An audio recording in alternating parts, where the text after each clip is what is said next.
আসসালামু আলাইকুম, স্বাগতম জানাচ্ছি নতুন একটি টিউটোরিয়ালে। আজকে দেখাবো বাইনারি থেকে কিভাবে হেক্সাডেসিমাল নাম্বার তৈরি করতে হয়। তো আমরা বিগত ক্লাসে দেখেছিলাম বাইনারি নাম্বারকে কীভাবে অক্টাল নাম্বারে পরিণত করতে হয়। তখন আমরা একটা বিষয় খেয়াল করেছিলাম যে বাইনারিকে অক্টাল করতে গেলে প্রতি ক্ষেত্রে 3টি করে ডিজিট ভাগ করে নিতে হয়। এখানে বাইনারি থেকে হেক্সাডেসিমাল করার জন্য ব্যতিক্রম হলো এখানে 4টি করে ডিজিট নিতে হবে। তো প্রথমে একটা ছোট্ট উদাহরণ দিয়ে আমরা বাইনারি নাম্বারকে হেক্সাডেসিমাল নাম্বার করার প্র্যাকটিস করি। মনে করি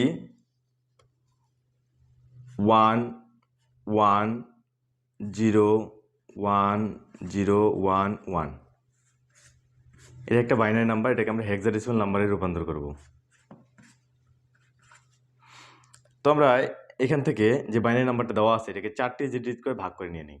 1 1 0 1, এটা সবসময় যদি ভগ্নাংশ না থাকে অর্থাৎ রেডিক্স পয়েন্ট না থাকে তাহলে এটাকে আমাদের সবসময় বাম দিকে নিতে হবে, অর্থাৎ 1 1 0 1 1 1 0 1, এটা একটা অংশ। পরে আবার এখান থেকে দেখি 0 1 1 0 1 1, যেহেতু এখানে 3টা সংখ্যা আছে সেহেতু বাঁ দিকে আরেকটা শূন্য নিয়ে 4টা সংখ্যা আমরা মিল করে নিই। এখন এই যে মানটা দেওয়া আছে এটা আমরা বিসিটি কোডের মাধ্যমে নির্ণয় করে দেখবো যে এটার মান কত হয়। 1 0 1 1, তো প্রথমটা দেখা যাচ্ছে 1 0 1 1, এটাকে আমরা দিয়ে দিই 1 0 1 1। যেহেতু আমরা এখানে 4 ডিজিট ব্যবহার করি সেহেতু আমরা এখানে 1 2 4 8 এখানে বিসিটি 4টা মাত্র কোড ব্যবহার করছি। তো যেখানে 0 সেখানটা বাদ দিয়ে যেটা 1 আছে অর্থাৎ যেটা হাই আছে, 1 বলতে 0 বলতে লো বোঝায়, 1 বলতে হাই বোঝায়। তো আমরা শুধু হাই যে বিটগুলো আছে এই বিটগুলোকে যোগ করে দেখি কত হয়। এইটা এখানে 1 আছে তাহলে 8 2 10 1 11, তাহলে 1 0 1 1 এর মান হচ্ছে 11, অর্থাৎ আমরা এটাকে 11 করে নেব। 11কে হেক্সাডেসিমালে আমরা বি ধরে থাকি, অর্থাৎ 10কে এ 11কে বি এভাবে ধরে থাকি। এরপরে চলে গেলাম 0 1 1 0, এটাকে বসে দিয়ে কত হয় 0 1 1 0। এখানে 0 এবং 0 বাদ দিয়ে 1 1 যে বিটগুলো আছে সেগুলো যোগ করে দিয়ে কত হয়। এখানে 1 এর জায়গায় আছে 4, 1 এর জায়গায় আছে 2, তাহলে 1 আর 1 অর্থাৎ 4 আর 2 যোগ করলে হয় 6, তাহলে এর সমকক্ষ হেক্সাডেসিমাল মান হচ্ছে 6। অতএব এই সংখ্যাটা আমরা লিখে ফেলি 1 1 0 1 0 1 1। এর বাইনারি মানকে যদি আমরা হেক্সাডেসিমালে রূপান্তর করি তাহলে হবে 6b। অতি সহজে হয়ে গেল। এবার আমরা এর থেকে একটু কঠিন অর্থাৎ রেডিক্স পয়েন্ট দিয়ে আমরা একটা এক্সাম্পল শিখে ফেলি। তো মনে করলাম যে 1 1 0 1 0 0 পয়েন্ট 1 1 0 0 1 0, এটা মনে করলাম একটু বড় ধরে দেখে সংখ্যা নিলাম।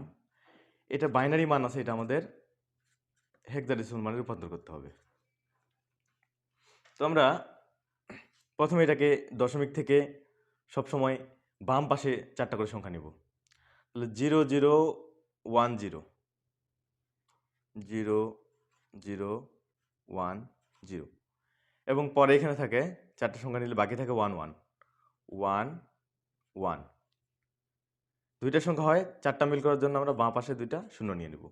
এখানে মনে রাখার বিষয় হলো দশমিক থেকে পূর্ণ সংখ্যাটা বাম পাশে মিলাই নিতে হবে, এবং রেডিক্স পয়েন্টের যদি অবশিষ্ট থাকে তাহলে ডান পাশে মিলাই নিতে, অর্থাৎ এখানে 4টা সংখ্যা আগে নিয়ে নেই, দেখি কত হয় 1 1 0 0 1 1 0 0, 4টা গেল, পরে আবার আছে 1 0 1 0। এখন এর ডান পাশে আমরা আর 2টা সংখ্যা মিল করে আমরা এটা 4টা ডিজিট মিল করে ফেলবো, 4টা বিট মিল করে ফেলবো। তাহলে এখন আমরা 1 0 0 0 এটাকে আমরা বিসিটি করে দেখি কত মান হয়। 1 0 0 0, অর্থাৎ শুধু একটাতে 1 আছে, এই 1টাই কাউন্ট হবে, অর্থাৎ 8 হবে। এটা হবে 8, খুবই সহজ। এরপরে আছে 1 1 0 0 1 1 0 0, তাহলে এই দুটো 1 অর্থাৎ এই দুটো শুধু যোগ হবে, অর্থাৎ 1 1 অর্থাৎ 8 আর 4 যোগ করলে হয় 12, যোগ করলে হয় 12। 12কে আমরা হেক্সাডেসিমালে সি লিখে থাকি। হেক্সাডেসিমালের পরের অংশ দেখি 1 0 0, অর্থাৎ 0 1 0 0, শুধু একটা 1 আছে, এটা শুধু হাই, শুধু এটা কাউন্ট হবে 4। খুবই সহজ, 4। এবং শেষেরটা আছে 0011, 0011। তাহলে এই দুইটা শুধু যোগ হবে, অর্থাৎ 11 অর্থাৎ 2 আর 1 যোগ হবে 3। তো এখানে অনেককে বুঝতে সমস্যা হলে আবারও বলি, এই মানগুলো বিসিডি কোড অর্থাৎ বাইনারি কোডের ডেসিমল 1 2 4 8 এভাবে যত যায় বাদ থাকে, অর্থাৎ এখানে যদি আরো বিট থাকো তাহলে 16 হতো, তারপর 32 হতো, এভাবে হতো। তো যেহেতু আমাদের 4টা বিট প্রয়োজন, 4টা বিট লিখে এটা আমরা রাফ করলাম জাস্ট আর কি।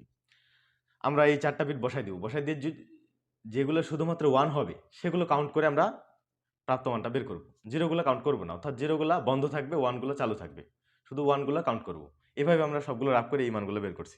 তাহলে এটা লিখে ফেলি, অর্থাৎ 1, অতএব 11000.110010। এই বাইনারি মানের সমকক্ষ হেক্সাডেসিমাল মান হবে,